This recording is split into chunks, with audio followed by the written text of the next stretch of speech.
A while back, I actually went to a club in New York, and because I thought that at this club, I thought that Robert De Niro was going to be there. I don't even know where I heard that.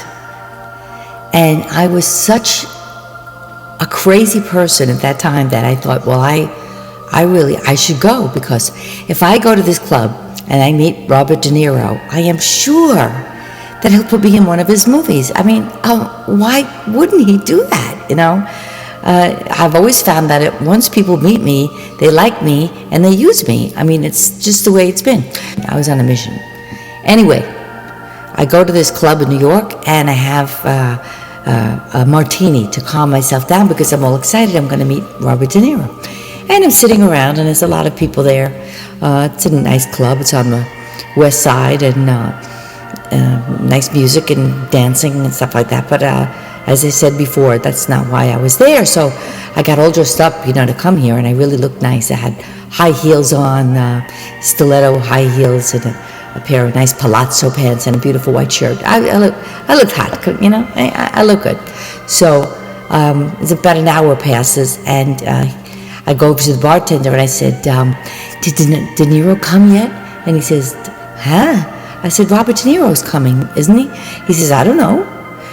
Oh, okay, well, I was still nervous. I said, well, give me another martini. So I have another martini, and I'm sitting at by the dance floor, and I'm getting buzzed, because I am not that big a person, and for me to have 2 martinis, it's a lot, So now I'm waiting, and it's a few hours, 3 hours going by, and no Robert De Niro. So I said, all right, I'll have one more martini and then I'll leave. But I couldn't believe that he wasn't going to show up, because this was my chance, This is how delusional I was. So I had the 3 martinis, and I realized that he's not coming, and I'm really feeling lousy, and I missed my chance for fame and stardom in show business, in the movie industry. And so I don't even know how I made it to the car, which was parked in a parking lot around the corner, because I was so drunk. But anyway, I found it, and I don't know how it happened. I was a block away from my house. They say accidents all happen when you're right by your house. Anyway, I was right by my house, and I don't know what. Anyway, it doesn't matter. I went into a telephone pole, and those beautiful stiletto heels went backwards into my feet, and I crushed both heels of my feet.